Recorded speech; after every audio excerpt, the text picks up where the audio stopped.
नमस्कार दोस्तों, मैं सूरज एक बार फिर से स्वागत करता हूं आपके अपने ही यूट्यूब चैनल हिंदी विद सूरज में। तो दोस्तों आज मैं लेके आया हूं फिर से 20 मिक्स प्रश्न जो आपको पूरे अपने हिंदी विषय का रिवीजन कराएंगे, क्योंकि ये प्रश्न अलग अलग चैप्टर से उठे हुए हैं। दोस्तों जहाँ तक मैं समझता हूँ इन प्रश्नों को लगाकर आप एक वीडियो के माध्यम से अपने पूरे विषय को कवर करने की कोशिश करेंगे। क्यों ऐसे करेंगे? क्योंकि इसमें सिर्फ एक एक टॉपिक के प्रश्न नहीं हैं, हर टॉपिक से एक एक दो प्रश्न उठे हुए हैं। तो हम चलते हैं प्रश्नों की तरफ। उम्मीद करता हूँ ये प्रश्न आपको अच्छे लगेंगे, और ये प्रश्न अगर आपको अच्छे लगते हैं तो प्लीज़ वीडियो को लाइक करेंगे, चैनल को सब्सक्राइब करेंगे।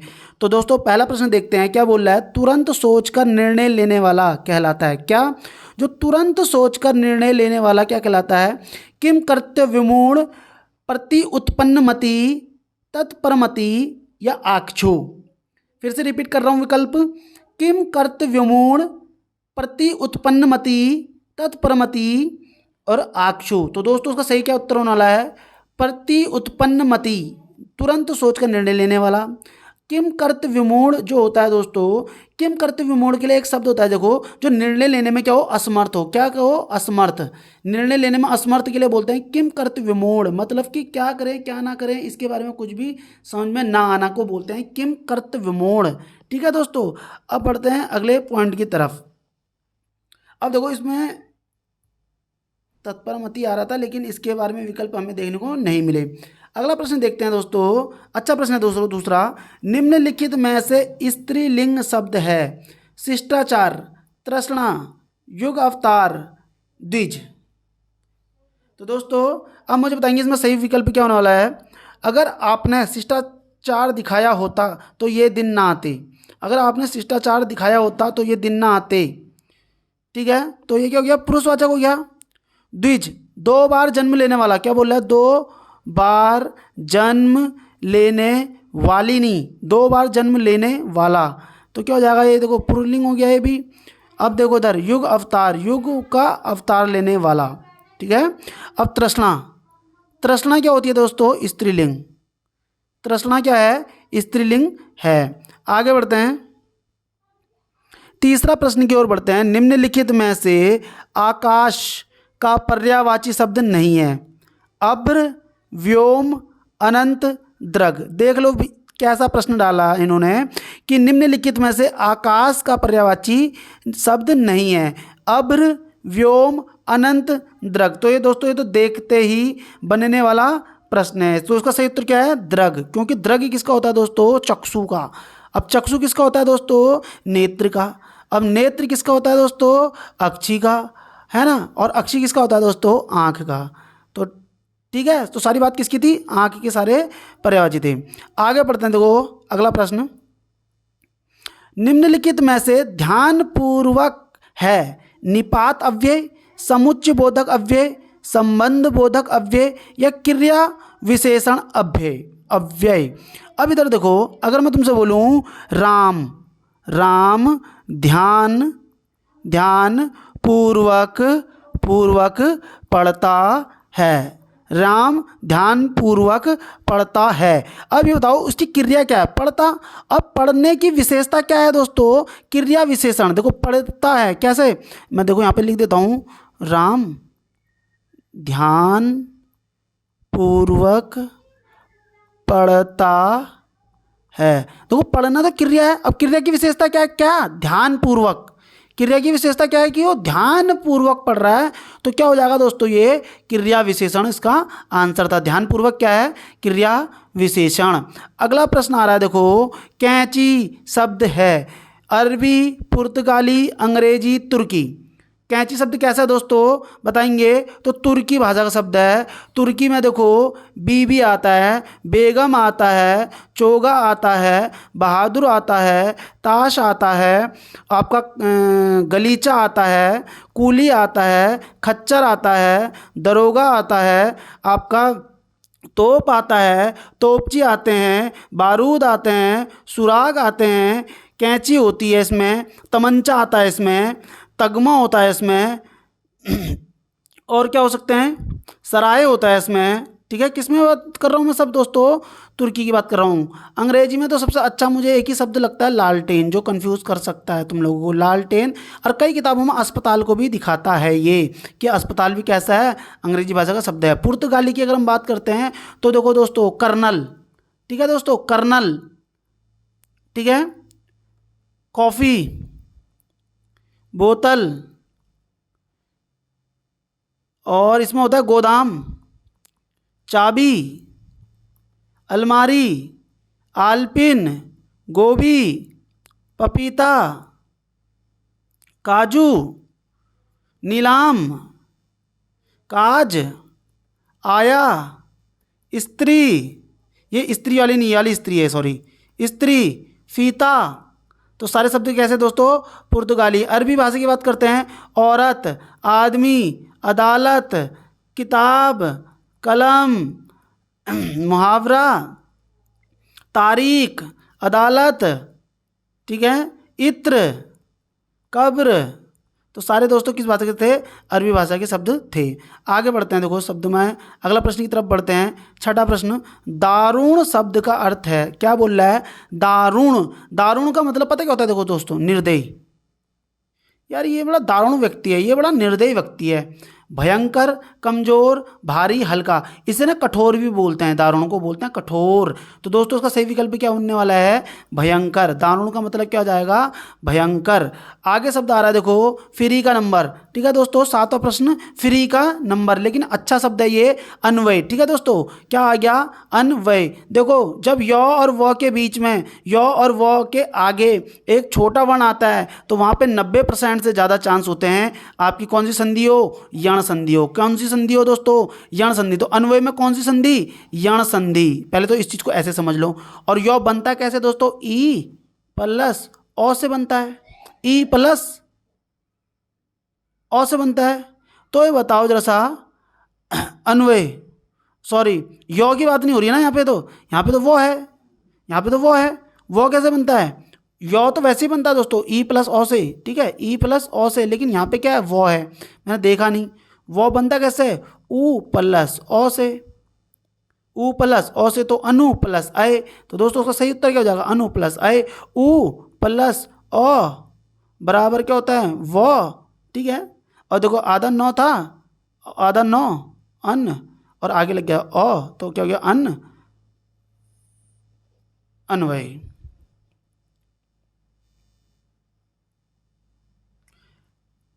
भाषा के वे लघुत्तम सार्थक खंड जो शब्द के अंत में जुड़कर नए शब्दों का निर्माण करते हैं कहलाते हैं उपसर्ग, प्रत्यय, योजक, अव्यय। तो दोस्तों प्रत्यय होते हैं, और याद रखना प्रत्यय के प्रकार कितने थे? दो थे। एक होता है तद्धित प्रत्यय, मैं बार बार बताता हूँ आपको, तद्धित प्रत्यय। एक होता है कृत प्रत्यय। देखो दोस्तों, कृत प्रत्यय जो होता है, कृत प्रत्यय जो होता है वो धातु में लगता है, धातु प्लस क्रिया के पीछे लगते हैं। और तद्धित प्रत्यय संज्ञा, सर्वनाम और विशेषण के पीछे लगते हैं, याद रखना दोस्तों। आगे बढ़ते हैं। विविध भारती, दोस्तों मेरा तुमने पिछला वीडियो देखा हो उत्तराखंड का, तो उसमें एक प्रश्न आया था आकाशवाणी से, और आकाशवाणी बोलते बोलते ऑल इंडिया रेडियो है ना, 8 जून 1936 इसका स्थापना है, और वो 1956-57 में उसका जब नाम चेंज हो रहा था तो नरेंद्र शर्मा के कहने पर था। तो मैंने वहीं पर तुम्हें बताया था कि विदेश सेवा पश्तो भाषा में शुरू हुई थी, और मैंने बोला था याद रखना है ना, इसके बारे में मैंने क्या लिखना, मैंने बोला था कि याद रखना कि भैया इसी से रिलेटेड एक शुरुआत और हुई थी विविध भारती की, और विविध भारती का सन मैंने क्या बताया था, और आपको यह नहीं पता ना तो तुम जाके देखो उस वीडियो में, तो कैसी डिटेलिंग चल रही है। और अभी भी देखो मैंने और प्रश्न देखना, सारे डिटेलिंग के अंदर के प्रश्न आ रहे हैं। मेरी एक ही वीडियो ना ये सारे प्रश्नों पे भारी पड़ रही है इन पे, और यकीन नहीं आ रहा ना तो आप पीछे जाके देखो वीडियो, उनमें सब में ऐसी ऐसी डिटेलिंग करा रखी है कि तुम्हें पता लग जाएगा अगर तुम नोट चीज़ें कर रहे हो तो। विविध भारती का सन मैंने उसमें 1957 बताया था, सन 1957, ठीक है, याद रखना। और ये 3 अक्टूबर को हुई है, ये भी याद रखो लो, 3 अक्टूबर 1957 को विविध भारती की शुरुआत हुई थी। केवल विविध भारती प्रसारण सेवा की शुरुआत कभी 1957, 1958, 1959, 1963। तो उसका सही आंसर क्या है? 1957। आगे बढ़ते हैं। कवयित्री महादेवी वर्मा, कई बार बता दिया, स्पेशल वीडियो बता दिया, फर्रुखाबाद का जन्म था, जन्म कब था? 1904, 1905, 1906, 1907। आंख बंद करके लगाने वाला प्रश्न है मेरे दोस्तों ये, ठीक है। 11वां प्रश्न देखो, इन्होंने कितना अच्छा प्रश्न डाला है। निम्नलिखित में से आलोक शब्द का विलोम है, दोस्तों आलोक शब्द का विलोम क्या है? अद्भुत, अज्ञात, अंधकार और रात्रि। तो दोस्तों आलोक मतलब प्रकाश, अंधकार मतलब उजाला। तो दोस्तों इसका क्या हो जाएगा? C answer. अब एक प्रश्न मैंने देखा था दोस्तों, उसमें रात्रि का विलोम ना, हमें पता है भाई दिवस होता है ना, उसमें एक विकल्प आया था अहन। रात्रि का विलोम क्या था? अहन। और अहन मतलब भी दिवस ही होता है, और हम कंफ्यूज कि यार क्या होगा क्या होगा, तो तब जाके मैं तुम्हें बता रहा हूँ, रात्रि में दिवस आ जाए या ना आए तो आप क्या कर सकते हैं? अहन लगा सकते हैं। अज्ञात का ज्ञात होता है। अब याद रखो, देखो अद्भुत, अद्भुत का विलोम क्या होता है? इसको जरा सा याद रखना, इसका होता है तुच्छ। अद्भुत प्राणी है ये, तो हम बोलते हैं ये तो तुच्छ प्राणी है, बोलते हैं ना, तो इसको बोल सकते हैं आप परिचित। अद्भुत का विलोम परिचित भी हो सकता है, तुच्छ भी हो सकता है और सामान्य भी हो सकता है। अब ये डिपेंड करता है आपके विकल्प में क्या बन के आए। अद्भुत का परिचित, सामान्य और तुच्छ, ये तीनों विकल्प इसमें चलते हैं दोस्तों। बनते हैं अगले प्रश्न की तरफ। उड़ती चिड़िया पहचानना, मुहावरे का अर्थ है रहस्य की बात जानना, बहुत आगे की सोचना, बहुत ज्ञानी होना, ऊंचे सपने देखना। तो दोस्तों उसका सही उत्तर क्या होने वाला है? रहस्य की बात जानना, बहुत आगे की सोचना, बहुत ज्ञानी होना, ऊंचे सपने देखना। तो दोस्तों उसका सही उत्तर क्या होने वाला है? रहस्य की बात जानना, उड़ती चिड़िया को पहचान लेना, रहस्य की बात जानना। ठीक है दोस्तों, अगला प्रश्न आ रहा है, 13वां प्रश्न आ रहा है। देखो 13वां प्रश्न तो बिल्कुल मस्त हल्का सा प्रश्न है। निम्नलिखित मैं व्यक्तिवाचक संज्ञा नहीं है, इस पे बहुत ध्यान दिया करो, बहुत बहुत बहुत बोल रहा हूँ। नहीं, हम अक्सर नहीं देखते हैं और हम कूद जाते हैं और फिर गलत कर देते हैं। देखो रामायण किताब का नाम है, हमें पता चल गया। दिल्ली स्थान शहर का नाम है। यमुना नदी का नाम है। किताब पता ही नहीं है भैया कौन सी किताब है, तो ये क्या हो गई? जाति हो गई ना एक। कौन सी किताब है भैया? रामायण है, गीता है, लूसेंट है, या फिर कोई परीक्षा वाणी है ना, हिंदी साहित्य का इतिहास है, कौन सी पुस्तक है? कोई पता ही नहीं चल पा रहा हमें, तो ये क्या हो जाएगी? जाति हो जाएगी। अगला प्रश्न आ रहा है 14वां प्रश्न। अनुशासन शब्द है योगरूढ़, संकर, यौगिक और तद्भव। एक चीज मेरी याद रखना दोस्तों, योगरूढ़ और यौगिक को पहचानने का तो मैं सिंपल सा तरीका बता रहा हूँ। देखो योगरूढ़ में तो हमें पता है ये सब किसके उदाहरण हैं? बहुव्रीहि के उदाहरण होते हैं। ठीक है, बहुव्रीहि के उदाहरण जो होते हैं योगरूढ़ होते हैं। यौगिक को देखो कैसे समझना है, यौगिक भी याद रखना 2 शब्दों से मिलकर बनता है और योगरूढ़ भी 2 शब्दों से मिलकर बनता है। याद रखें, जब 2 शब्द जुड़े और चित्र जो बने वो हमारे दिमाग में उसी का चित्र आए जो शब्द है, तो वहाँ पे यौगिक होगा। मैं बार बार समझ जा रहा हूँ। देखो विद्या प्लस आलय, हमारे दिमाग का शब्द बना विद्यालय। विद्यालय देखकर किसके दिमाग में हॉस्पिटल आया? बताना जरा, किसी के भी दिमाग में नहीं आया। विद्यालय लिखने के बाद किसके दिमाग में पर्वत आया नजर? किसी के दिमाग में पर्वत नहीं आया। सबको क्या दिखा? विद्यालय दिखा। लेकिन मैंने 10 प्लस आनंद बोला, दशानन बोलते सबके दिमाग में 10 सर की जगह रावण सबसे पहले आया होगा। मैं पीत प्लस अंबर पीतांबर बोलूंगा तो वैसे कृष्ण भगवान आए होंगे, आपके दिमाग में ऐसा नहीं आया होगा अक्षय कुमार ने पीले कपड़े पहन लिए या किसी और ने पीले कपड़े पहन लिए, नहीं आया होगा। वही चीज मैं तुम्हें बता रहा हूँ, जो 2 शब्द जुड़ेंगे और एक नया शब्द बनाकर इशारा तीसरी तरफ को होगा तो वहां पे योगरूढ़ होगा। 2 शब्द जुड़े और वो ही हमें दिखाई दे, अनुभव हो, तो समझ लेना। जैसे वी प्लस ज्ञान, वी प्लस ज्ञान क्या बनाए? विज्ञान। अब बताओ किसको वी प्लस ज्ञान बोलकर किसको हिंदी नजर आई? बताओ, कोई है जिसको हिंदी विषय नजर आ गया हो? वी प्लस ज्ञान विज्ञान बोल के कोई ऐसा जिसको कॉमर्स याद आ गई हो विज्ञान बोलते ही? उसको साइंस ही दिखेगी। तो ये कैसा शब्द है? यौगिक शब्द है। आगे बढ़ते हैं, तो ये क्या है? अनुशासन। अनुशासन शब्द कैसा है दोस्तों? यौगिक शब्द है। अगला प्रश्न आ रहा 15वां। मैं इस प्रश्न में लौट के आऊंगा। दाजू रचना है श्लेष मटियानी की, मंगलेश डबराल की, विद्यासागर नौटियाल की या फिर शेखर जोशी की? तो दोस्तों दाजू जो रचना है वो किसकी है? आप सभी को पता ही, तो फेमस रचना है शेखर जोशी की। अब शेखर जोशी का जन्म कब हुआ है? याद रखेंगे 1932 में। ठीक है दोस्तों, टिहरी, ये अल्मोड़ा के हैं, अल्मोड़ा के हैं ना, टिहरी के जो बोल रहा हूँ, अल्मोड़ा का औलिया गांव। कहाँ का दोस्तों? अल्मोड़ा का औलिया गांव। शेखर जोशी औलिया गांव के हैं। अगर एक मिनट, ये मेरा क्या हो चुका है?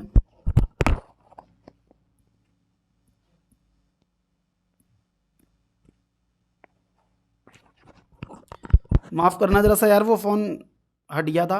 बट चलो चलते हैं प्रश्न की तरफ। शेखर जोशी, शेखर जोशी अरे वाह, आ भी गया सब कुछ, अल्मोड़ा। मंगलेश डबराल की अगर हम बात करते हैं तो मंगलेश डबराल का जन्म हुआ है 1948 में दोस्तों। कहाँ हुआ है? 1948 में, टिहरी के काफल पानी में। काफल पानी में। ये प्रश्न हल्के नहीं है, याद रखना, ये सिलेक्शन वाले प्रश्न है। अगर ऐसे लोकेशन पूछ ली तो समझ लेना 70% बच्चे इसको स्किप करके जाएंगे या फिर तुक्के मार के आएंगे। 30% ऐसे होंगे जो उसको जानते होंगे ये चीज़ को, लेकिन अधिकतर नहीं कर पाएंगे। उत्तराखंड के 4 के 4 हैं, इनके हमें जन्म स्थान पता होने चाहिए। याद रखो इस चीज़ को। और जो मैं बोलता हूँ, यकीन मानो मेरे दोस्तों, इसको माना करो आप लोग। तुम उत्तराखंड के प्रीवियस 2-3 सेट देख लेना मेरे, और मैंने उसमें जो डिटेलिंग कराई है और जो मैं आप कराता हूँ, ये जो मुझे भी पता नहीं होता, उसमें वो प्रश्नों की पूरी पूरी डिटेलिंग से प्रश्न बने होते हैं। यकीन नहीं होता, आप वीडियो जाके देखिए पिछला, जो कि मैंने चारों विकल्पों की डिटेलिंग कराई है, उसके बाद उन्हीं डिटेलिंगों से प्रश्न बने हैं आगे जाके। और मैं फिर बोलता भी हूँ कि देखो मैंने पिछले बताया था, मैंने पिछले बार ऐसे ही बोला था, मैंने यही बोला था, है ना। अब देखो शैलेश मटियानी की हम बात करते हैं। शैलेश मटियानी का जन्म देखो कब हो रखा है? 1931 में। ठीक है, कब हुआ है दोस्तों? शैलेश मटियानी का जन्म हुआ है 1931 में। और शैलेश मटियानी का नाम क्या है? देखो, रमेश सिंह मटियानी। याद रखना, रमेश सिंह मटियानी। ठीक है, 1931 में जन्म होता है अल्मोड़ा का बाड़े छीना में। अल्मोड़ा के बाड़े छीना में किसका जन्म हुआ है? शैलेश मटियानी का। ठीक है, विद्यासागर नौटियाल की हम बात करते हैं तो 1933 का जन्म है इनका। कब का जन्म है? 1933 का जन्म है। सब लोग नोट कर लेना। ये हुआ है टिहरी के माली देवल में। टिहरी के माली देवल, माली देवल में किसका जन्म हुआ? विद्यासागर नौटियाल का। शैलेश मटियानी का हुआ है, शैलेश मटियानी का नाम है रमेश सिंह मटियानी। और अल्मोड़े के बाड़े छीना में 1931 में जन्म हुआ है। मंगलेश डबराल का जो टिहरी का काफल पानी है वहाँ 1948 में जन्म हुआ है। शेखर जोशी का अल्मोड़ा के औलिया गाँव में 1932 में जन्म हुआ है। इनकी सभी रचना भी अगर आपको जाननी नहीं हो तो दोस्तों, मैं इनका अब इंडिविजुअल वीडियो बना ही रहा हूँ, तो इसलिए मैं यहाँ पे इनकी डिटेलिंग नहीं करवा रहा हूँ। अगर इनकी डिटेलिंग भी आपको जाननी है तो आप मेरी पिछले प्लेलिस्ट में जा सकते हो। उत्तराखंड के वस्तुनिष्ठ प्रश्न मैंने शायद प्लेलिस्ट बनाई है, वहाँ जाके देखेंगे तो इनकी सभी रचनाओं की डिटेलिंग वहाँ पे आपको मिलने वाली है। आगे बढ़ते हैं, 16 प्रश्न देखते हैं। वह मनुष्य नहीं देवता है, इस वाक्य में वह क्या है? अच्छा, यह और वह। यह मेरा पेन है, वह मेरा घर है। आपको पता है ना ये क्या है? कोई और कुछ। कोई आ गया, जरा देखना दरवाजे पे, दुकान जा रहे हो, कुछ लेके आना मेरे लिए। समझ में आ रही है बात? यह मेरा पेन है, यह मेरा घर है, वह मेरा भाई है ना। तो दोस्तों, वह मनुष्य नहीं देवता है, इस वाक्य में वह क्या है? निश्चयवाचक, निजवाचक, पुरुषवाचक, सर्वनाम, संबंधवाचक। तो ये तो देखते ही पता चलने वाला है, निश्चयवाचक सर्वनाम यहाँ पे बन रहा है दोस्तों। आगे बढ़ते हैं अगले प्रश्न की तरफ। अगला शब्द आ रहा है, देखो बहुत बढ़िया प्रश्न आ रहा है, 17वां। चमाचम शब्द है, देशज, आगत, तत्सम, तद्भव। तो चमाचम शब्द देखो दोस्तों कौन सा होने वाला है? देशज। इसका जन्म कहाँ हुआ? अपने देश में ही हुआ है। 18वां प्रश्न देखो, मोहन एक अच्छा खिलाड़ी होते हुए भी पढ़ने में तेज है। मोहन एक अच्छा खिलाड़ी होते हुए भी पढ़ने में तेज है। वाक्य है मिश्र वाक्य, सरल वाक्य, विधिवाचक वाक्य, संयुक्त वाक्य। दोस्तों एक चीज समझ के चलना, मैं यहाँ पे थोड़ा सा ऐसे कर लेता हूँ उसको नीचे, ताकि सही से समझ में आ जाए तुम्हारी बात। ये चीज़ है। अब एक चीज़ समझो, मिश्र वाक्य, सरल वाक्य। ठीक है, अब एक चीज़ मैं तुम्हें बताया है कि मिश्र वाक्य में याद रखना हमेशा कि जो, जैसे, जो, जैसे, कि, यदि, ताकि, ताकि, क्योंकि, जब, जिसने, आदि आदि चीज़ें जुड़े हो तो वहाँ पे मिश्र वाक्य। अब देखो संयुक्त वाक्य को पकड़ने के लिए देखो आपने क्या करना है? यथा, यथा, एवं। मैं बार बार बोलूँगा, 10 बार लिख लेना, तुम 10-15 बार बोल लो ना, ये रट जाएंगे तुम्हें। यथा, एवं, पर, तथा। ठीक है, और, किंतु, परंतु, परंतु, या, अथवा, इसलिए आदि जुड़ा होता है। तो तो ये अगर जिस वाक्य में तुम्हें मिल गया ना, समझ लेना वहाँ पे क्या हो जाएगा, संयुक्त वाक्य होगा। जिनमें ये चीज़ें मिल गई ये तो समझ लेना वहाँ पे मिश्र वाक्य होगा। अब एक चीज़ समझो जरा सा, इसमें आया भी और इसमें कुछ भी ऐसा बीच वाला शब्द आया ही नहीं था, तो ये क्या हो जाएगा, ना तो मिश्र होगा ना ये संयुक्त होगा दोस्तों, ये क्या हो जाएगा, सरल वाक्य हो जाएगा। ठीक है दोस्तों, आगे बढ़ते हैं 1900 प्रश्न की तरफ। हिंदी को भारत की राजभाषा होने का गौरव प्राप्त हुआ, तो थोड़ा सा ये कन्फ्यूजन वाला 1942, 1947, 1950, 1957। तो दोस्तों वैसे तो देखा जाए तो हिंदी को राजभाषा का दर्जा मिला था 14 सितंबर को, मैं तुम्हें बताऊं 1949 को। ठीक है, राजधानी संवैधानिक रूप से राजभाषा का दर्जा तब मिला था, लेकिन इसमें 1949 विकल्प में है नहीं, और सबसे नज़दीक क्या है 1950, तो 1950 लिख देंगे। और यहाँ पे देखो एक चीज़ मैं तुम्हें बता रहा हूँ, जरा सा ध्यान देना दोस्तों। 14 क्या बोल रहा था यार मैं, हाँ 14 सितंबर को हिंदी दिवस मनाते हैं, सभी को पता है हिंदी दिवस मनाते हैं। अच्छा ये इसकी शुरुआत पता कब से हुई है, पहली बार 1953 से, इस चीज़ को याद रखना, हिंदी दिवस। अच्छा अंतर्राष्ट्रीय हिंदी दिवस कब मनाते हैं, अंतर्राष्ट्रीय हिंदी दिवस, अंतर्राष्ट्रीय हिंदी दिवस कब मनाते हैं, याद रखना 10 जनवरी को। ठीक है, अब एक चीज़ और याद रखना, जैसा शिक्षा दिवस कब मनाते हैं, शिक्षा दिवस 11 नवंबर को। अंतर्राष्ट्रीय शिक्षा दिवस कब मनाते हैं, 24 जनवरी को। अब देखो शिक्षक दिवस कब मनाते हैं, 5 सितंबर को। अंतर्राष्ट्रीय शिक्षक दिवस कब मनाते हैं, 5 अक्टूबर को। उम्मीद करता हूं दोस्तों ये फैक्ट, ये जो 3 या 4 6 मैंने चीज़ें तुम्हें बताई है, इसमें आपको मज़ा आ गया होगा। और अगर आपको अच्छा लगा है, दिल से बोल रहा हूँ, तो प्लीज़ वीडियो को लाइक कर देना, और मन करे तो कमेंट कर देना, मन ना करे तो कमेंट मत करना, क्योंकि तुम लोग कमेंट करते हो नहीं, तो फिर मुझे भी ऐसा लगता है कि जब ज़बरदस्ती तो बोलना मुझे अच्छा लगता है नहीं। अगर आपको लगता है कि यार वीडियो अच्छी है, हमें कुछ मिला जानने के लिए, तो एक कमेंट कर देना, अदरवाइज़ कोई दिक्कत नहीं, आप पढ़ो, यहाँ से सीखो, इन चीज़ों से आप अपना फ़ायदा लो, लाभ उठाओ, और अधिक से अधिक जानने की कोशिश करो दोस्तों। जो टॉपिक आपको समझ नहीं आ रही उस पर कमेंट करो, मैं उस पर वीडियो बनाऊँगा, और मेरा भी यही उद्देश्य है कि मैं जो वीडियो के माध्यम से आपको देना चाहता हूँ वो आप तक पहुँचे दोस्तों। आगे बढ़ते हैं, 20वां प्रश्न है, मोहन ने केला और संतरा खाया, यह वाक्य है। क्या बोला, मोहन ने केला और संतरा खाया, कैसा है, निषेधवाचक, प्रश्नवाचक, आदेशवाचक, विधिवाचक। अच्छा ये बताओ, इसमें कहीं पे निषेध नहीं का जिक्र हो रहा है, नहीं हो रहा है, कहीं पे प्रश्न पूछा गया है, नहीं पूछा गया है, कहीं पे आदेश दिया गया, नहीं दिया गया, तो क्या आंसर हो गया, ये विधिवाचक हो गया है।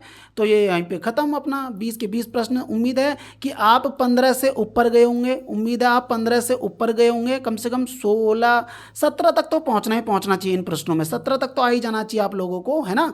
तो अगर यहाँ तक नहीं जा रहा है स्कोर, तो आपको बहुत ज़रूरत है मेहनत करने की, मेहनत करिए दोस्तों। अगर 17-18 तक पहुँच रहे हैं तो अपने को यहीं पे स्टेबल रखने के लिए भी मेहनत करिए। कहीं आप ये सोच रहे हो कि हमारे 17-18 बन गए, अब तो हमारा हो गया, तो यहाँ तक, क्योंकि दिन पे दिन क्या है लेवल बढ़ता जा रहा है, अपने लेवल को वहाँ पे स्टे रखना और उसको और आगे को लेके जाना। एक लाइन है ना दोस्तों, याद रखना, मैं यहाँ तक पहुँचा हूँ यहाँ पर रुकने के लिए नहीं, और आगे जाने के लिए। बहुत बड़ी बात बोल रहा हूँ कि मैं यहाँ तक पहुँचा हूँ यहाँ पर रुकने के लिए नहीं, और आगे जाने के लिए। याद रखना, आप जहाँ तक पहुँचे हैं और आगे जाने की कोशिश करें। अगर आप रुक गए हैं तो यकीन माने आप कहीं ना कहीं दुनिया से पीछे हो जाएंगे। तो आशा करता हूँ आज की वीडियो अच्छी लगी होगी, और मेरी वीडियो अगर आपको अच्छी लगी है तो प्लीज़ वीडियो को लाइक करेंगे, चैनल को सब्सक्राइब करेंगे, और कर देंगे प्यारा सा कमेंट। Thank you.